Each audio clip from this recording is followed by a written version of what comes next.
Today we are going to talk about Amazon EC2. So we have the 5 attributes of the cloud computing: broad network access or ubiquitous network access, elastic or scalable, measured service or pay-as-you-go model, on-demand self-service, and the resource pooling with the multi-tenancy. And we will see that how Amazon fits here with the using the service of the Amazon EC2. Amazon EC2 is a web service which enables the user to launch and manage servers instance in Amazon's data centers. And you can do that. You can use Amazon EC2 server instance at any time as long as you need it for any legal purpose. Now what do I mean here? Suppose you want to host a website. Now what are the scenarios here? If you want to host a website, what are the options for you available to hosting a website? You would go and procure a server. You would talk to some service provider, the third-party hosting service provider, and say procure infrastructure for me or rent me a server. Now they would do that. Then you would go and deploy your virtual machine over there. You configure your application over there. Everything you would be managing something, or the service provider would be managing some of the steps. Now I'm sure it would take between, I'm not talking the development part, but just the deployment part, between 1 day to 1 month, whatever, based on the how fast your procurement cycle or how fast you can work out with your service provider. If you have an Amazon instance, it would take between 2 to 5 minutes to achieve this scenario. EC2 provides you on-demand virtual machines. These virtual machines are available in multiple sizes. They start from the 600 MB RAM and they go up to 244 GB RAM machines. The major part is, they say is you use it, those servers, at any time as long as you need it for the legal purpose. Because see, when you get the servers available, the few things you need to understand as a cloud option. You are accessing Amazon from the internet. So it's a on-demand, so rather I would say it's a broad network access. You can access from anywhere across the world. Second part is, when you are accessing the Amazon instances, it would be elastic. So if you want to, you have a currently 2 machines, you want to get 20 machines, you want to get 200 machines, they provide you all the facilities. You can do that. If you have the 10 machines, 20, 80 machines, 1000 machines, they would be providing that.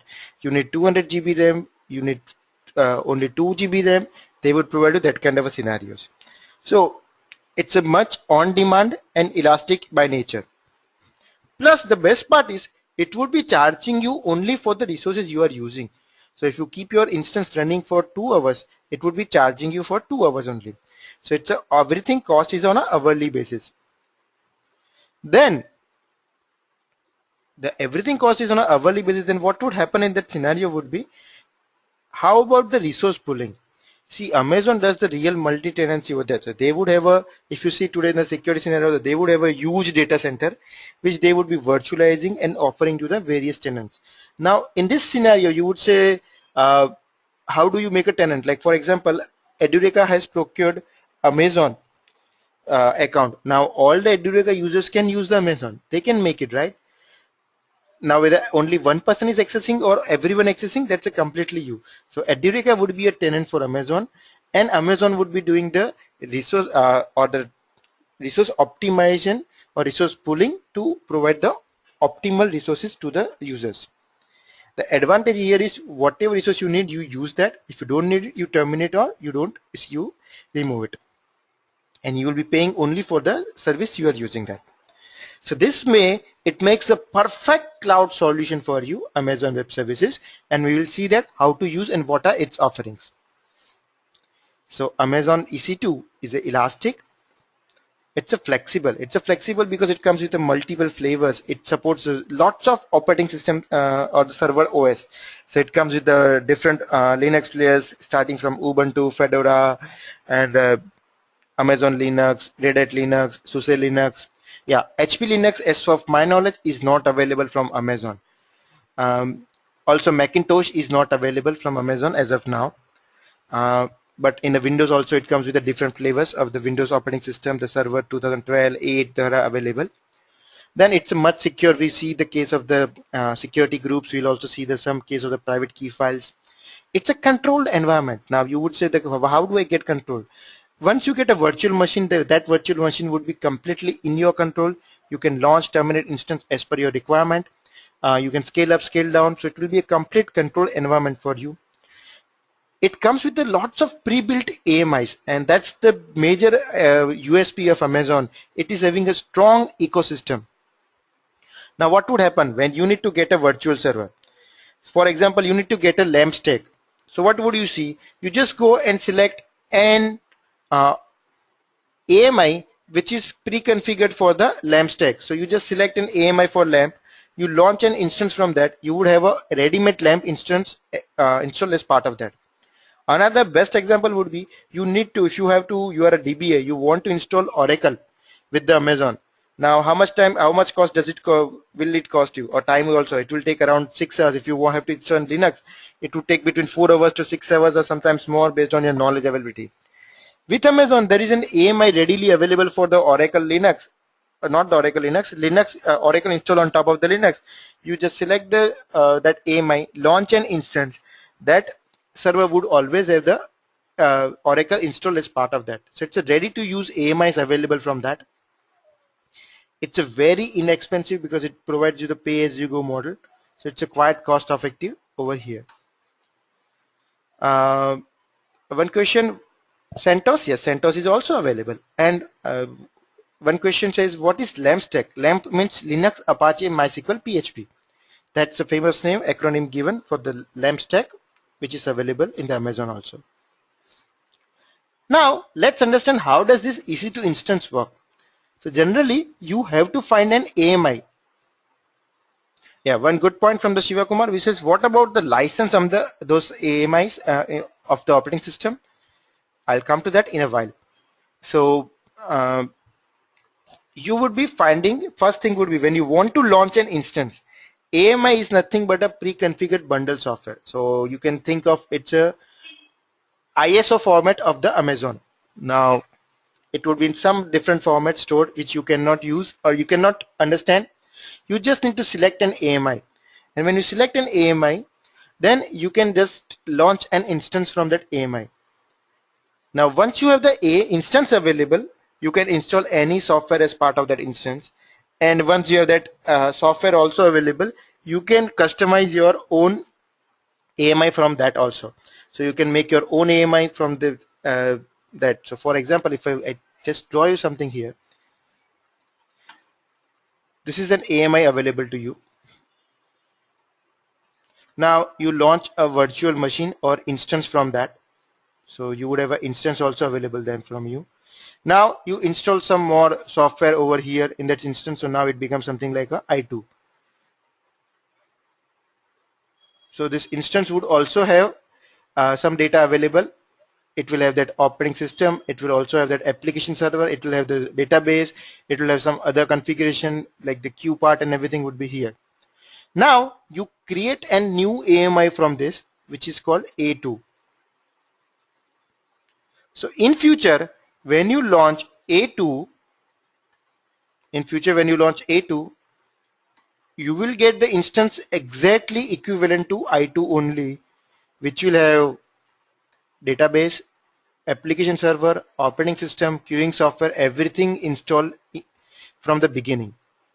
Because when you created an AMI, this softwares were available or part of that. So always when you launch that AMI instance from that AMI, it would have those softwares or data available there. And it's not only software, all the data, whatever is there would always be available there.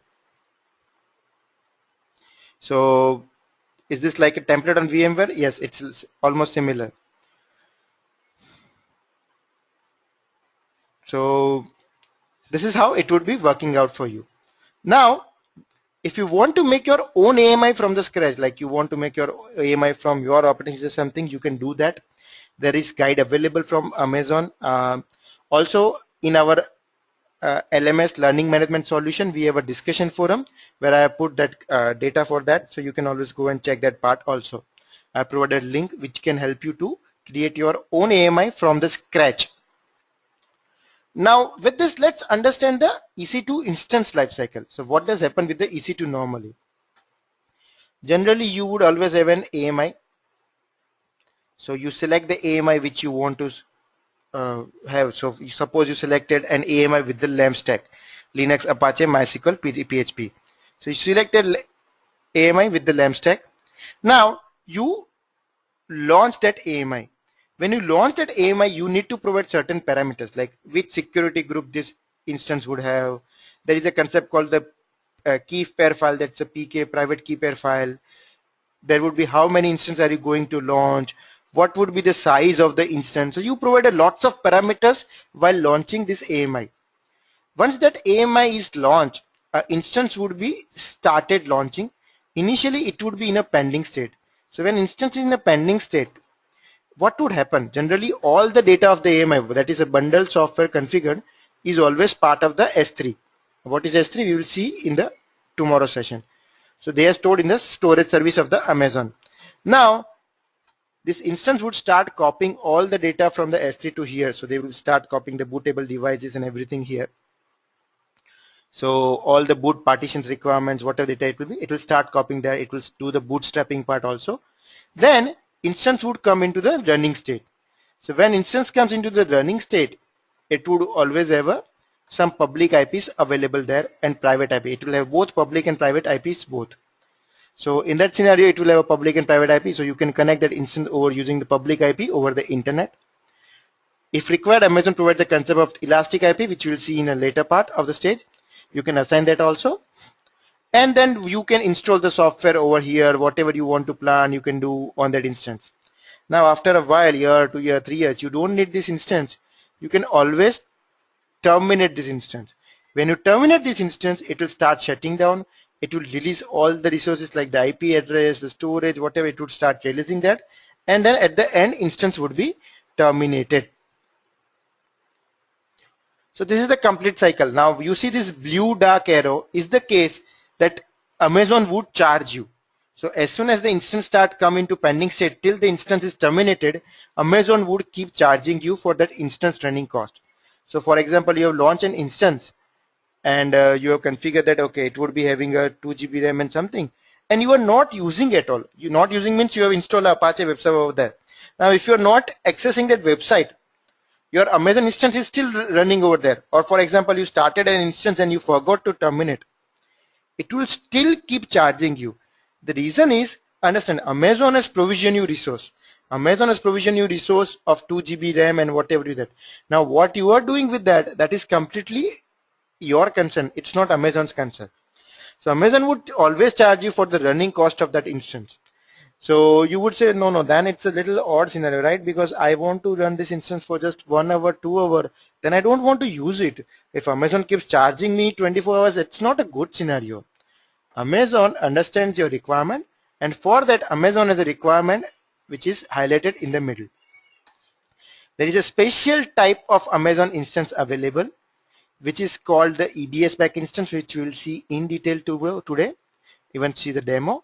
They provide you an additional stage called the stopped instance stage, so which will allow you that when your instance is running, you can always stop the instance. So when you stop the instance, it will not cost you the running cost. And we will see this stop is more like a hibernate kind of a state, and we will see again in detail after a few slides about this stage also. Now each instance are distributed in multiple families, and Amazon keeps on adding new families every time. So first family is a general purpose family, which is like a M1 and M3. Now M1 is an older family, so it's the first generation. You would say it's your grandfather's family or your father's family, where they had the similar kind of instances. I would say the M1 and M3 they both will have a small, they both will have a large, they would both will have a extra large instances. The difference between M1 and M3 would be M3 would be in a little newer environment, plus they would be providing you better IO. At the same time, they would be offering you the little less cost. Only requirement would be if you need sometimes an ephemeral storage, that great ephemeral storage would not be available with the M3. So the Amazon recommends now going forward, as long as it's possible, you should use the M3 families only. Now what is M1 and M3? So if you see the previous slide, it was, if you see, the instance name was M1.small or M3.large or M3.extra large. So here M1 and M3 is a family. You can also have a M1.large, M1.extra large, and M3.large and M3.extra large. M3.large may cost you little less than the M1.large. Now you would say, how would I know the costing and everything? So I would recommend, because Amazon keeps decreasing pricing almost 6 months to 8 months. Over the last 6-8 years, Amazon has done 42 price reductions. Yes, you're hearing the word correctly, 42 price reductions, and I have never seen a single price increase. Amazon keeps on decreasing the price only. So that's why you should always use Amazon. You should check what is the current price of the Amazon by, if you see the bottom URL, aws.amazon.com/ec2/instance types, or aws.amazon.com/ec2/pricing would give you the, or price would give you the, I think pricing was the URL, would give you that. Now comparing the various families, your application would have a different scenarios. So I'm sure at the end of the 6 or 8 weeks you would have a question in mind. Which instance should I select? How would I select the instance? Does Amazon provide any benchmarking? Does Amazon has a guidance for that? Amazon does not provide any benchmarking of that instance. The reason, see, Amazon has done benchmarking as per their requirement. Now the benchmarking depends on your application. Suppose your application is more memory centric, it would need more memory, or your application itself is having a memory leakage, they may need a more memory. Your application is more CPU utilization kind of scenario where it needs more CPU power, it would have different requirements. Or you've done some wrong coding which is causing the more delays and everything over there. So you would say generally I need 2 GB RAM and 2 CPUs, but it's not working great with Amazon. You have to think again, because it may happen that your application is not fine-tuned accordingly. Amazon gives you the right infrastructure only. So based on your different requirement, Amazon has created a separate families. The general purpose is where you want to use normally for the application hosting, web servers, app servers. For that kind of a scenario, you should go with the general purpose only. In the compute optimized, where you need more compute power, where you need more virtual CPUs, if you have a higher CPU requirement, so it would be some, for example, something like a high performance science, batch processing, where you would need a higher compute power. There is a family called C1 and CC2. For some of the services like caching and on the in-memory caching and all that, you would need more memory utilization. So then Amazon is having an instance for that class also, which will providing you the better memory options. That's called an M2 and CR1. In some cases, you would need more storage optimized, where it would be providing you the very higher throughput between your storage and instance. So that's where you go for the storage optimized instances. They are right fit for the more like a NoSQL databases or the databases storage only. Also, there is a, if you need some graphic processing units, Amazon is also having that scenarios. So you can use the cluster GPU instance also. Now, if I see this family is little bit more detailed. So this general purpose, if you see here, in the general purpose, we have a M1.small. It cost us, all the pricing you see are here for the Linux only. The Windows would have a little different pricing. So 0.44 means 4 cents per hour is a small instance cost. When you go to the medium, so M3 medium, it would be costing you 7 cents per hour. It will provide you 3.75 GB. For the large, again it's a M3.large, so it would provide you 6.5 compute units, and pricing would be 14 cents per hour. One thing which you need to strike here would be, see, I am not specifying storage here because all storage is ephemeral. I am focusing on two aspects, vCPU and ECU, and then memory power. So you see, this is a general purpose, would have a balance between the CPU and the memory. It's everything is in a balanced way. When I go from general purpose to storage optimized, where I would be getting better storage way, it would be, if you see here, I get this instant storage in little better, the SSD based storage, and there would be very high network performance between storage and the instance also. From here on, if I go to other family,